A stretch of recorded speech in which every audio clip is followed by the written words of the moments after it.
Hi guys, this is the Java series part 41. In this session we will discuss about how the super keyword is used for reusing the parent constructor.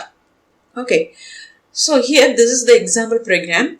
I have created person and EMP. Here person is the parent class and EMP is the child class. I have implemented the single inheritance type. EMP inherits all the properties and behaviors from the person. Okay. Inside this person, I have created two variables, ID and name. What is it? This is the parameterized constructor. Okay, the name of the constructor should be same as the class name. And here we have the parameters. That's why we can call it as parameterized constructor. Okay, so what is the task of this constructor? This constructor is used to initialize the variables which are present inside the person class. Okay, here I have used this keyword. So we already discussed about this keyword. So this keyword is used to refer the current class object. Okay, so this dot ID means the ID is present inside this person class. Okay, what is it? This ID is the parameter. Okay, here the name is the parameter, but here the name is what? This is refers to the current class variable. And here I have created the EMP. EMP inherits all the properties and behaviors from the person class. Single type inheritance I have implemented. I have created one variable inside the subclass. Its data type is double. Okay, and here this is the constructor. Okay, the constructor name should be same as the class name. And here we have three arguments or parameters. That's why it's called the parameterized constructor. Okay, and inside this subclass constructor I have used the super keyword. Okay, so here I have two values, ID and name, and here this dot salary. This ID and name will be initialized with the help of the immediate parent class constructor. Okay, so what is the immediate parent of this EMP? Person. So after encounter this line, the control jumps from the 16th line to the 5th line. And here the ID and name will be initialized. Again the control jumps from the 8th line to the 17th line. Then only the salary will be initialized. This salary is from EMP. This ID and name values from the immediate parent class. Okay, that's why we can use the super keyword here. And I have created the method display. This is the return type void. So here the values of ID, name and salary will be printed on our console. Okay, and here I have created one more class, test super 5. Inside this class only I have the main method.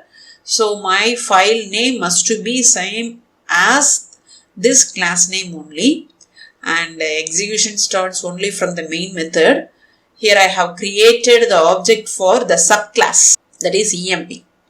New keyword is used to create the memory for this object during the execution of the program. And here what is it? This is the parameterized constructor. Okay, so what happens after encounter this line? The control carries these values 101, Anita and 45,000 and jumps from the 28th line to the 14th line. Here the 101 will be stored inside the ID and Anita will be stored inside the name and 45,000 will be stored inside the salary. And the control comes inside this subclass constructor, and here we have the super keyword with ID and name arguments. After encounter this line, what will happen? The control carries the ID value and name value and jumps from the 16th line to the 5th line. Because here we have the super keyword. Super is used to refer the immediate parent class constructor only, isn't it? Here. So, the control comes here. So, ID value is 101 and name value is Anita, isn't it? So, those values will be initialized to ID and name. Okay, so this ID and name which belongs to the person class. After then, the control again jumps from the 8th line to the 17th line. Okay, and here we have the salary field. That salary will be initialized. Got it? Again, the control jumps from the 17th line to 29th line. Here we have the object E1, that is the subclass object dot display. After encounter this line, the control jumps from the 29th line to the 19th line. Here we have the println statement and the ID will be printed, that is 101 will be printed, name will be printed, that is Anita will be printed, and salary, that is 45,000 will be printed on our console. Okay, let me execute this one. Here 101, Anita 45,000. What is happened here? This is the parameterized constructor. So these parameters is carried by the control and jumps from the 28th line to the 14th line. And here we have the super keyword with arguments ID and name. The values of ID and name is carried from the 16th line to the immediate parent class constructor, because super refers to the immediate parent class constructor only. So the control jumps from the 16th to 5th line. Here the values ID and name is initialized. Okay, after then the control jumps again from the 8th line to the 17th line. And here salary is initialized, and then the control jumps from the 17th line to the 29th line. Here E1 dot display. So the control jumps from the 29th line to the 19th. Here all the values is printed like this. Got it?